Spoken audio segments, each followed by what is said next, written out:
آج دنیا میں یہود کوشش کر رہے ہیں پوری دنیا کو کنٹرول میں لینے کی. اس کی وجہ یہ ہے کہ سب سے قدیم آسمانی مذہب یہودیوں کا ہے اور اللہ نے ان کو بہت بڑی حکومت دی تھی. میں نے بتایا نا کہ دنیا میں جو خاندانی حکومتیں رہی ہیں وہ مذہبی ہی رہی ہیں.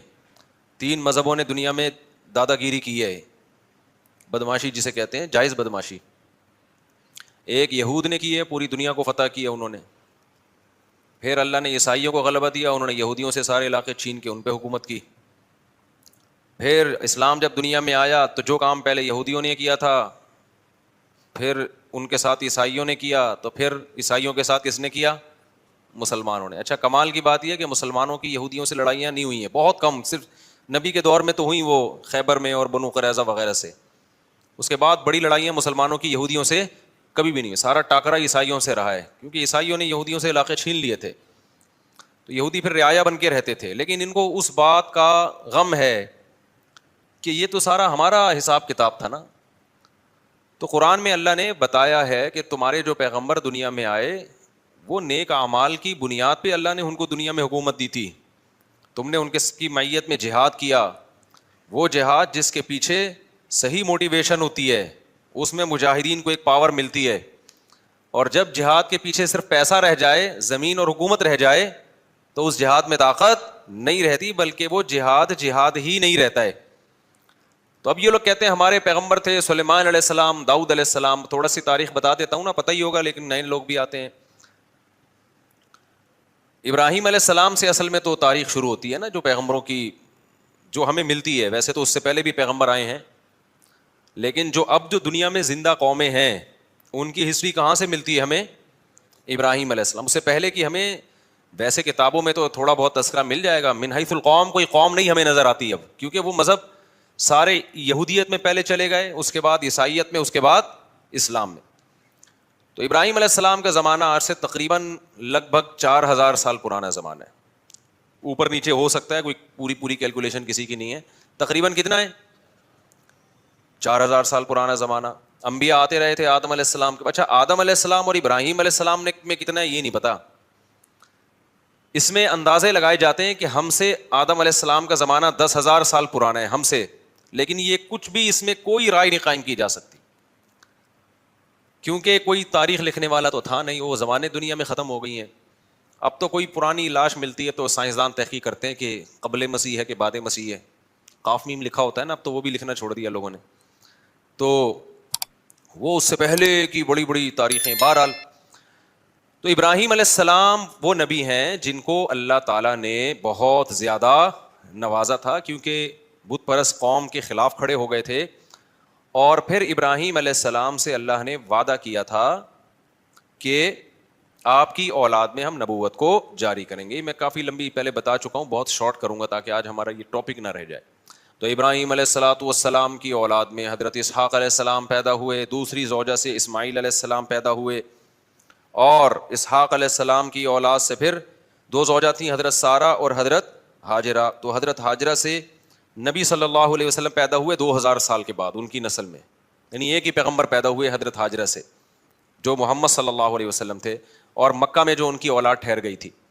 اور ادھر جو شام, آپ نا میپ کو پڑھا کریں, میپ کے بغیر بہت سارے قرآن کے واقعات سمجھ میں نہیں آتے. تو مجھے بھی میپ پڑھنے سے سمجھ میں نہیں آتے تھے, جب ٹریولنگ کی ہے تو ملک بیٹھنا دماغ میں شروع ہے, کون سا کنٹری کدھر کو ہے. بہت سی چیزیں پڑھنے سے نہیں آتی, ٹریولنگ سے آتی ہیں. اب میں حیران ہوتا تھا یہ مسلمان فوجیں یورپ کیسے پہنچ گئی تھی یار اس زمانے میں. اب جب میں خود گیا تو مجھے خیال ہو جب میں پہنچ سکتا ہوں تو فوجیں نہیں پہنچ سکتی کیا؟ کیا خیال ہے؟ لیکن ہمارا ٹریک تو الگ تھا نا, تو وہ پتہ چلا وہ ادھر سے آئی ہیں افریقہ کی طرف سے.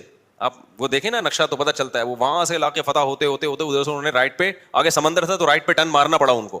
رائٹ پہ ٹرن مارا, اٹلی میں گھسے, اٹلی سے آگے پھر جرمنی تھا, فرانس پہ آ کے رک گئے تھے, ورنہ فرانس گیا تھا ہاتھ سے.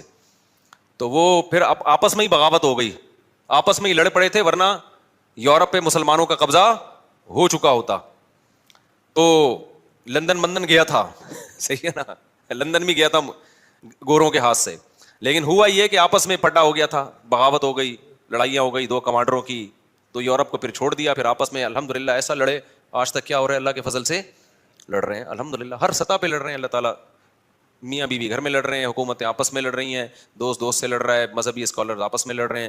تو اس لڑائی کی وجہ سے غیروں کا بڑا فائدہ ہے, وہ اتحاد کر رہے ہیں. مختلف ملکوں نے کرنسی ایک ایجاد کر لی, ٹھیک ہے نا, پاسپورٹ کی کوئی پابندی نہیں, یورپ نے ایک یونین بنا لی پوری, یہاں سے یہاں جاؤ کوئی مسئلہ نہیں, ادھر جاؤ ادھر جاؤ سب ہمارا ہے, وغیرہ وغیرہ. خیر, تو ابراہیم علیہ السلام کے جو شام میں جو سلسلہ چلا ہے نا, اچھا آج کا جو شام ہے پہلے اتنا نہیں تھا بلکہ یہ بڑا تھا. تو یہ اس میں فلسطین, اسرائیل, یہ سب علاقے آتے تھے. تو بیت المقدس تھا, وہاں پیغمبروں کا سلسلہ شروع ہوا, ہوتے ہوتے ہوتے آپ کو پتہ ہے کہ اسحاق علیہ السلام کی اولاد میں تھے یعقوب علیہ السلام, ان کا لقب تھا اسرائیل. یعقوب علیہ السلام کا کیا لقب تھا؟ اسرائیل. حضرت اسرائیل جو تھے یعقوب علیہ السلام ان کے بیٹے تھے یوسف.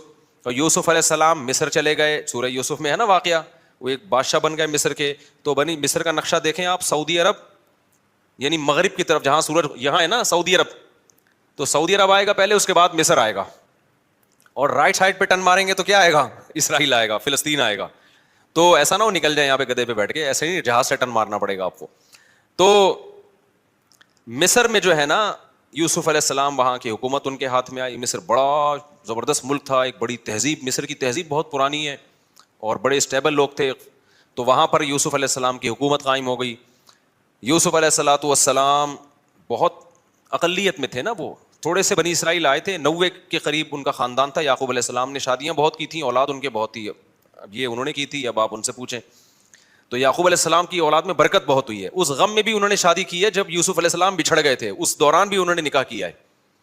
تو یہ ان لوگوں کے مسئلے نہیں تھے, یہ ہمارے مسئلے ہیں کہ ایکچولی کر کے نا, وہ کہتے بھائی غم بھی ساتھ ساتھ جھیلتے رہو اور شادیاں بھی ہوتی رہیں گی, بچے بھی ہوتے رہیں گے, قحط بھی پڑا, اولاد پھر بھی ہوتی رہی. سمجھتے ہو؟ تو یہاں تک کہ جب یوسف علیہ السلام, یعقوب علیہ السلام مصر گئے ہیں نا, جب پتہ چلا بیٹا بادشاہ بن گیا ہے, تو مولانا عبد الماجد دریا آبادی بڑے عالم گزرے ہندوستان میں, جو دنیاوی علوم کے بھی بڑے ماہر تھے. انہوں نے اپنی تفسیر میں لکھا ہے, وہ خود یعقوب علیہ السلام کی اولاد میں بھی انہوں نے اپنا پورا نسب بھی بیان کیا ہے کہ ہمارا نسب اتنی پشتوں میں جا کے یعقوب علیہ السلام سے ملتا ہے. تو انہوں نے یہ لکھا ہے, جو بھی ان کی تحقیق ہوگی, وہ تورات انجیل کے بھی بڑے عالم تھے جو مولانا عبد الماجد دریا آبادی ہے نا, انگلش بھی بڑی اچھی تھی. مولانا شلوری تھانوی رحمۃ اللہ علیہ سے غالباً بیت بھی تھے, وہ بیت تھے, تبھی وہ جگہ جگہ شیخ اور مرشد تھانوی کا لفظ استعمال کرتے ہیں. تو دنیاوی دینی دونوں علوم کے بڑے ماہر تھے, بڑی ریسرچ. انہوں نے لکھا ہے کہ 90 افراد تھے یعقوب علیہ السلام کی, صرف بیٹے, بیٹیاں, بہویں, داماد, یہ ملا کے ٹوٹل کتنے تھے؟ 90. ان کے اکلوتے سربراہ تھے. تو یہ 90 افراد ہجرت کر کے گئے کہاں؟ مصر کی طرف. یہ سارے بنی اسرائیل تھے.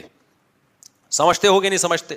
جب یہ وہاں گئے ہیں تو اللہ نے ان کو حکومت دی, لیکن تھے منورٹی میں, اقلیت میں تھے. حکومت تو آ گئی, مصر کی خدمت بہت کی, لوگوں میں ان کی عزت, لیکن ظاہر ہے جب آپ اقلیت میں ہوتے ہیں تو آہستہ آہستہ کمزور ہونا شروع ہو جاتے ہیں. غیر قوموں میں حسد ہوتا ہے کہ یہ دوسرے ملک سے آئے ہوئے ہم پہ کیوں حکومت کر رہے ہیں, یہ ادھر سے آئے ہوئے لوگ. اچھا تہذیب ان کی اچھی تھی, مصریوں کو تو غیر مسلم تھے نا, بت پرست تھے وہ, تو بت پرستوں کی ان کے مقابلے میں کیا تہذیب ہوگی؟ پلہ کس کا بھاری تھا؟ تہذیب کے لحاظ سے ان کا بھاری تھا, لیکن اکثریت میں وہ تھے. تو پھر یہ تھوڑا تھوڑا دین سے دور ہونا بھی شروع ہو گئے. جب دین سے بھی دور ہو رہے ہیں, آپ اقلیت میں بھی ہیں, تو آہستہ آہستہ دوبارہ مصریوں کا غلبہ ہونا شروع, اور قوم پرستی کا نعرہ لگایا گیا. یہ بنی اسرائیلی ہیں, ہم قبطی ہیں, یہ غیر ہیں, یہ حالانکہ غیر ہیں, لیکن انہیں تمہیں بنایا کتنا ہے؟ تمہارے ملک کو قحط سے بچایا ان لوگوں نے, تمہیں تہذیب سکھائی, تمہیں ایمان دیا نا. یہ قوم پرستی انتہائی غلیظ اور بدبودار نعرہ ہے. کتا گلی میں ایک دوسرے کتے کو برداشت نہیں کرتا, بلی برداشت کر لے گی. بلی تھوڑی سی غیرت مند ہوتی ہے, کتا جو ہے نا اتنا وفادار ہو کے بھی ہے کتا ہی وہ. اسلام یہ نہیں کہتا کہ یہ اتنا وفادار ہے تو اب اس کو کتا مت کہو, کہنا کیا پڑے گا اس کو؟ کتا ہی کہنا پڑے گا. وجہ اس کی ہے کہ اس میں کچھ بہت بری خصلتیں بھی ہیں. آگے وہ ابھی میں خصلتوں پر بیان پہلے کر چکا ہوں, ابھی میں نہیں جاؤں گا اس کی طرف. تو خیر, اب کیا مسئلہ ہے؟ تو بنی اسرائیل جب یہاں گئے ہیں, آہستہ آہستہ آہستہ حکومت ان کے ہاتھ سے نکلنا شروع, اور گناہوں میں بھی چالنا شروع ہو گئے. جائے جب حکومت میں آتے ہیں تو عیش و عشرت بھی بڑھتا ہے. بالآخر فرعون, اس زمانے میں مصر کا جو بھی بادشاہ اس کو فرعون ہی کہا جاتا تھا, تو وہ والا فرعون جس کا قرآن میں تذکرہ ہے, وہ ان پر بالآخر غالب آ گیا, اور وہ ویسے ہی تحریکیں چلنا شروع ہو گئیں جیسے مودی صاحب کی تحریکیں. یہ اقلیت میں ان کو مارو, ان کو پیٹو, ان کو یوں کرو, ان کو یوں کرو, جو ہندوستان میں مسلمان بیچاروں کے ساتھ ہو رہا ہے اس وقت.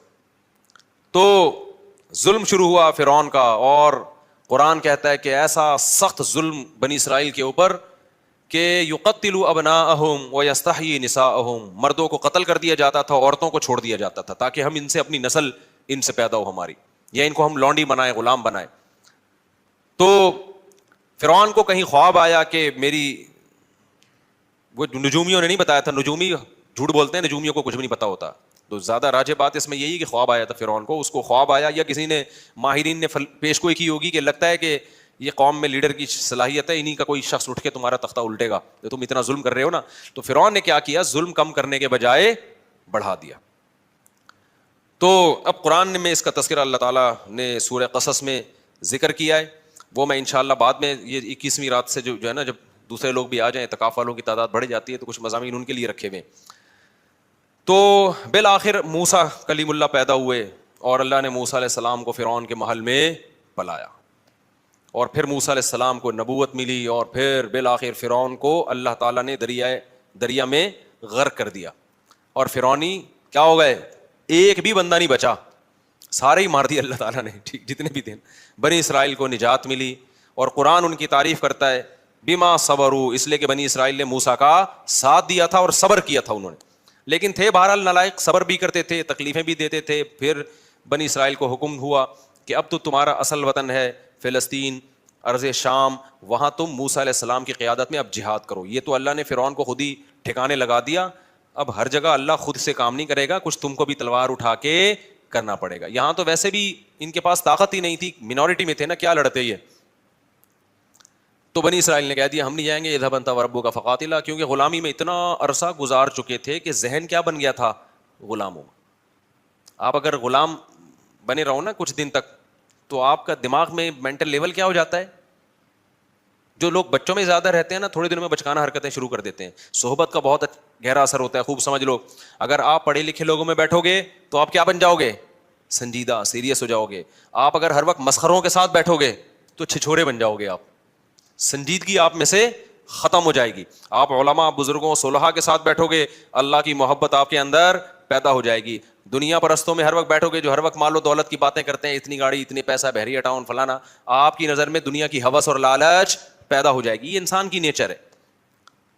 تو اچھے لوگوں کے ساتھ بیٹھا کرو. سمجھتے ہو آج ہمارا مرغا مرغی جو ہے نا, ایک دیسی ہے, وہ ہر وقت دہشت گردی.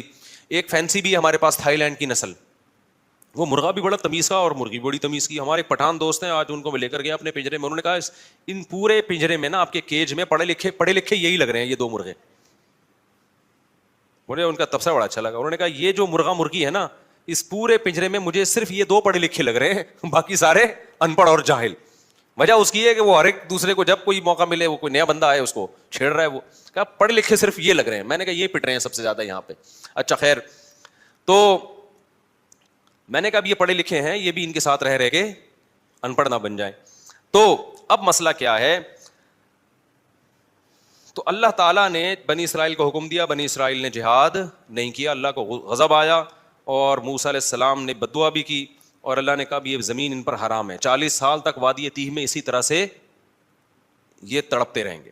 40 سال تک وہیں موسیٰ علیہ السلام کا انتقال بھی ہو گیا, اور وہ 40 سال تک وادی تیہ میں بہتے رہے. پھر اس کے بعد نئے پیغمبر آئے, اور پھر اس کے بعد نئے پیغمبر کی معیت میں انہوں نے جہاد کیا.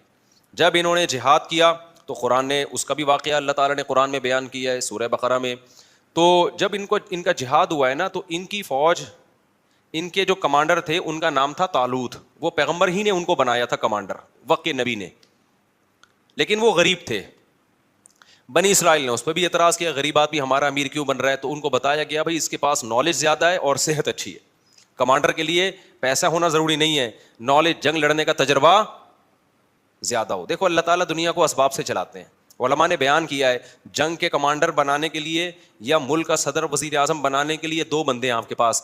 ایک بہت نیک ہے, نالج اور تجربہ نہیں ہے اور اس کو پتہ نہیں ہے کیا کرنا ہے, اور ایک برا ہے لیکن اس کے پاس ایکسپیرینس ہے, صلاحیت ہے. تو برے کو بنایا جائے گا, نیک کو نہیں بنایا جائے گا.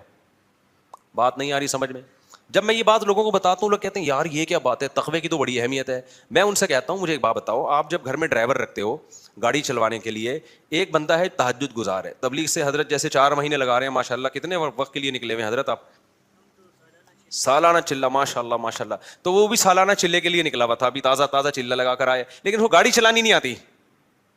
دوسرا گٹکا بھی کھاتا ہے, پان بھی کھاتا ہے, چرس بھی پیتا ہے, لیکن گاڑی چلانا اس کو آتی ہے. تیسرا کوئی آپشن آپ کے پاس نہیں ہے, تو ڈرائیور کس کو بناؤ گے آپ؟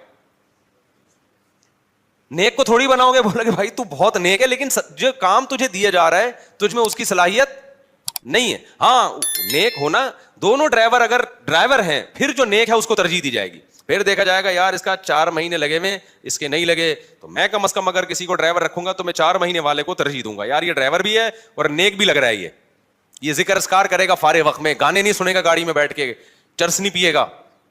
سمجھتے ہو کہ نہیں سمجھتے؟ تو ہمیشہ کام اس کے سپرد کیا جاتا ہے جو کام کا اہل ہو.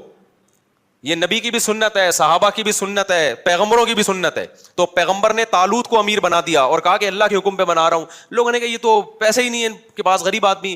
تو پیغمبر نے کہا اس کی غربت کو مت دیکھو, اس کی صحت بھی ہے, لڑائی کے لیے کیا چاہیے؟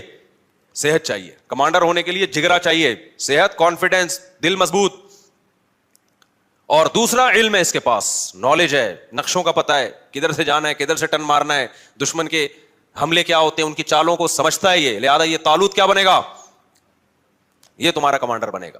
سمجھتے ہو کہ نہیں سمجھتے ہو؟ تو طالوت کو بنا دیا گیا, بولو, کمانڈر.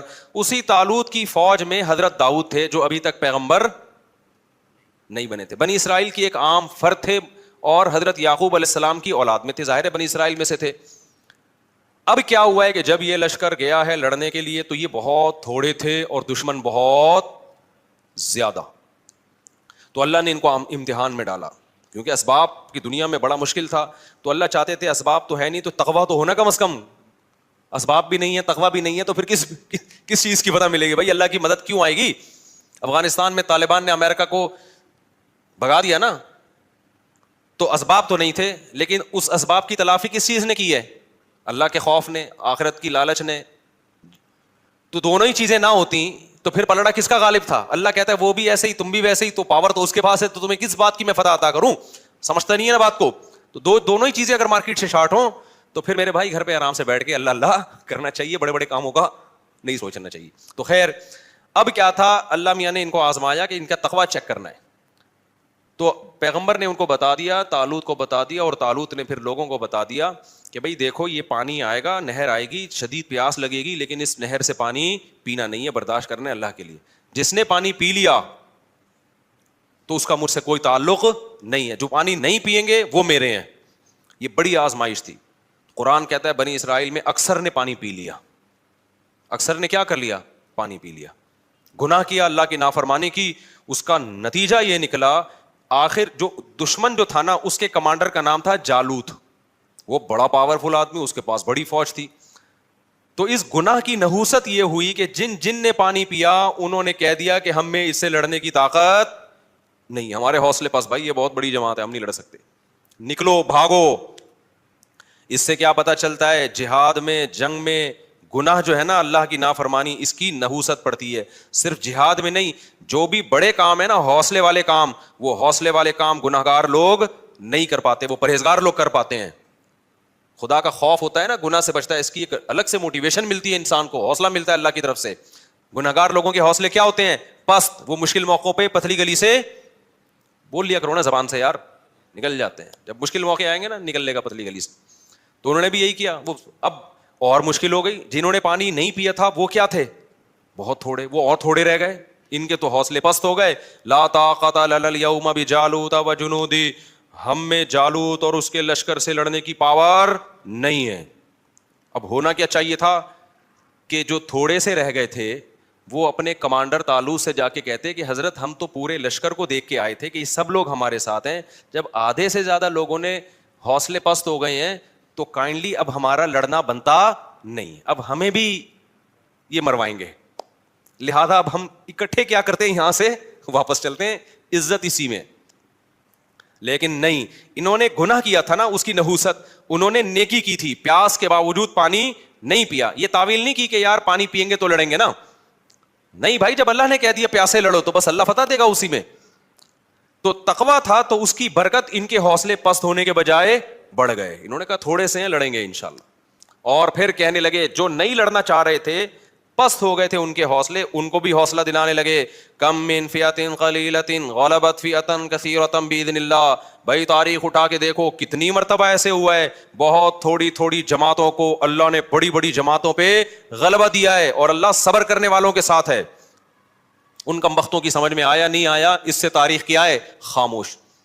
پھر قرآن کہتا ہے جب مقابلہ شروع ہوا ہے نا تو اتنا بڑا لشکر اور ادھر تھوڑے سے لوگ جو اور تھوڑے سے ہو گئے تھے، ان کو اندازہ ہو گیا کہ اسباب کی دنیا میں ہم میں اس لشکر سے لڑنے کی طاقت نہیں ہے، اب اللہ ہی مدد کرے گا. تو کیا دعا مانگ رہے ہیں؟ دعا بڑی خاندانی ہے، مجھے بڑا مزہ آتا ہے یہ دعا میں، بڑی خاندانی دعا. دیکھو وہ یہ دعا بھی مانگ سکتے تھے، ربنا اجعلنا صابرن، اے اللہ ہمیں صابرین، ہمیں کیا بنا دے؟ صابر بنا دے، ہمیں فتح دے دے. یہ بھی کہہ سکتے تھے نا، ہمیں اس لشکر پہ کیا دے دے؟ فتح دے دے، ہمیں صبر کرنے والا بنا، بھاگنے سے بچا. نا نا نا نا، ان کو پتا تھا صبر سے کام نہیں چلے گا. ربنا افرغ علینا صبرا، اے اللہ صبر کی بالٹیاں انڈیل دے ہمارے اوپر. تھوڑا صبر نہیں چاہیے ہمیں، بہت بڑا لشکر ہے، ہمارے قدم کیا ہوں گے؟ اکھڑیں گے. آسمان سے نا افراغ کہتے ہیں، جیسے بالٹی میں پانی ہو نا، وہ آپ نے خالی کر دی، یوں کر کے انڈیل دیا تو وہ کیا ہو گئی؟ خالی ہو گئی، پوری بالٹی آپ نے انڈیل دی. افرغ علینا صبرن، یہ بلاغت ہے، صبر کی کوئی بالٹیاں تھوڑی اوپر سے نازل ہوں گی. سمجھانے کے لیے کہ ایسے صبر دے جیسے صبر کی ہمارے اوپر بالٹیوں کی پورے نہا جائیں ہم صبر کے اندر. اتنا طاقتور صبر چاہیے اس لشکر سے لڑنے کے لیے ہمارے اندر. جب تک تو ایسا صبر نہیں دے گا ہم نہیں لڑ سکتے، تو ہمیں ایسا صبر چاہیے. تو نیت بھی کر رہے تھے نا لڑیں گے ہم. افرغ علینا صبرا وثبت اقدامنا، اور ہمارے قدموں کو جما دے، پیچھے نہ ہٹے ہم. وانصرنا علی القوم الکافرین، اور ان کافروں پر ہماری مدد کر. پہلے صبر مانگا ہے، پھر کیا مانگی ہے؟ مدد. کی ہمارے جو کرنے کا کام ہے نا، اے اللہ پہلے وہ تو ہو جائے. ہم جو اللہ سے مدد مانگ رہے ہوتے ہیں کہ اے اللہ میں بھاگ جاؤں پھر بھی کیا ہو؟ ہماری مدد ہو. نہیں آئی بات سمجھ میں؟ اے اللہ میں شادی نہ کرنا چاہوں پھر بھی میری 4 شادیاں ہو جائیں. ہمارے جامع میں استاد ہیں، وہ ایسے لیٹے ہوئے رہتے تھے نا، اکثر ایسے لیٹے رہتے تھے کہ یار تم 2-3 تمہیں پتہ نہیں کہاں سے رشتے مل جاتے ہیں، میں تو مجھے کوئی رشتہ ہی نہیں مل رہا. میں نے کہا میں تو جب بھی آتا ہوں آپ یہاں بیٹھے ہوتے ہیں یوں ٹیک لگا کے نا ایسے. تو میں نے کہا ایسے تو پہلا نہیں ملتا میرے بھائی اس زمانے میں. کوئی ہلو جلو، کچھ سفر کرو، کوئی رشتوں کا پیغام بھیجو، کوئی پٹو، کوئی بدنامی مولو، اس کے بعد جا کے نہ ہوتا ہے نہ رکھا جاتا ہے. رکھنے میں بھی پھر قربانیاں دینی پڑتی ہیں. تو ہم یہ چاہتے ہیں کہ ہم کچھ نہ کریں اور ساری مدد کس کی طرف سے آئے؟ اللہ کی طرف سے. بے روزگار آدمی کر کیا رہا ہوتا ہے؟ وظیفے پڑھ رہا ہوتا ہے. ابے بھائی تو صبح اٹھ کے جا، روزگار تلاش کر، تو محنت کر، پھر اللہ سے دعائیں بھی مانگ. خود دھیلے کا نہیں کرے گا. لڑائیاں گھروں میں ہو رہی ہیں، اس لڑائی پہ غور کر کے کہ اس کی ریزن کیا ہے، لڑائی کیوں ہو رہی ہے. میرے اندر خرابی ہے تو میں اس خرابی کو ٹھیک کروں، اس کے اندر خرابی ہے تو اس کی اصلاح کی کوشش کی جائے، اس کے بعد اللہ سے دعا مانگی جائے. اس خرابی کی اصلاح کی کوئی کوشش نہیں کرتا اور ڈائریکٹ وظیفوں پہ آئے ہوئے ہوتے ہیں. سیٹ کس پہ ہو گئے ہیں؟ اولاد آپ کی بگڑ رہی ہے، تھوڑا سا ٹائم نکال کے غور کرو، یار میری کوئی خرابی تو نہیں ہے جس کی وجہ سے بچے بگڑ رہے ہیں؟ کہیں میرے اندر تو کوئی خرابی نہیں ہے، میں نے ٹائم نہیں دیا ان کو، ان کی تربیت کی، محبت سے کوشش نہیں کی. آپ نے پوری کوشش کی پھر بگڑے تو اللہ سے دعا مانگے. اپنا کوئی ذمہ داری پوری نہیں کرنی اور ڈائریکٹ ڈال کس پہ دینا ہے؟ آپ کو فالج ہو گیا، یار اللہ تعالیٰ نے مجھے آزمائش میں ڈالا، میری کوئی ٹیکنیکل مجھ سے خطا تو نہیں ہوئی جس کی وجہ سے مجھے فالج ہوا ہے.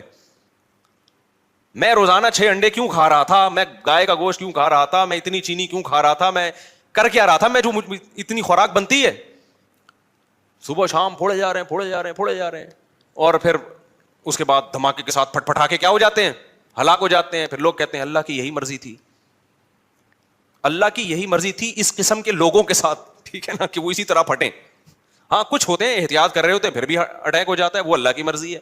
تو اپنا کام میرے بھائی پورا کرنا ہے، پھر بھلے پھٹ بھی جاؤ اور آدھا اللہ نہ کرے کسی کو فالج ہو، کچھ بھی ہو، پھر چلو اللہ کی طرف سے صبر کی توفیق بھی ملتی ہے. تو ہمارے ایسا کچھ بھی نہیں ہے، سارے الٹے کام کر کے پھر ڈالتے کس پر ہیں؟ اللہ میاں پہ ڈالتے ہیں کہ یار وہاں سے مسئلہ خراب ہو رہا ہے. اچھا خیر، تو اب انہوں نے کیا دعا مانگی اللہ سے یہ سمجھنے کی ہے. انہوں نے ڈائریکٹ یہ نہیں کہا اللہ ہمیں ہماری مدد کر، پہلے کہ اللہ ہمارے قدم تو جما، کیونکہ جن کے قدم جمتے ہیں مدد انہی کے ساتھ ہوتی ہے، بھگوڑوں کے ساتھ مدد نہیں ہوتی. تو پہلے اللہ جو ہماری ذمہ داری ہے نا وہ ہم سے پوری ہو جائے. ہم بھی نیت کر رہے ہیں، تو بھی توفیق دے. اور قدم جمنے سے پہلے کیا ہے؟ جن کو صبر کی توفیق نہیں ملتی ان کے قدم نہیں جمتے، تو ہمیں صبر کی توفیق بھی چاہیے. اور نمبر 2، صبر بھی معمولی نہیں، صبر کی بالٹیاں ہمارے اوپر انڈیل دے. پھر آخر میں کہہ رہے ہیں کہ وانصرنا علی القوم الکافرین، ان کافروں پر ہماری مدد کر. تو بڑے جگر سے لڑے نا وہ لوگ، اور لڑنے کے بعد قرآن کے الفاظ ہیں اسی لشکر میں ایک داؤد بھی تھے. ایک تو ان تھوڑے سے لوگوں کا اتنے بڑے لشکر سے لڑنا یہ اللہ کی رضا کے لیے. پھر ایسے موقع پہ ہر آدمی کی کوشش ہوتی ہے میرا ٹاکرا کمزور کے ساتھ ہو. کیا خیال ہے؟ تاکہ میں کم از کم سیو سائڈ پہ رہوں. 2-4 پتلے پتلے لوگوں کو میں ڈیلیٹ کر کے آ کے طالوت کو بتاؤں گا کہ میں نے 6 بندے مارے, میں نے اس لڑائی میں میں نے 8 بندے مارے. ایسے باریک باریک میں لوگوں کو کیا کروں گا, تلاش. لیکن جو حضرت داؤد تھے انہوں نے کس کو ہدف بنایا؟ کمانڈر جالوت کو. ظاہر ہے وہ سب سے زیادہ پاورفل تھا. تو ہدف کس کو بنا رہے ہیں کہ میرا ٹاکرا کس سے ہوگا؟ جالوت سے ہوگا. تو اللہ کو یہ ادا بڑی پسند آئی. قرآن کہتا ہے وَقَتَلَ دَاوُودُ جَالُوتَ, داؤد نے کس کو قتل کیا؟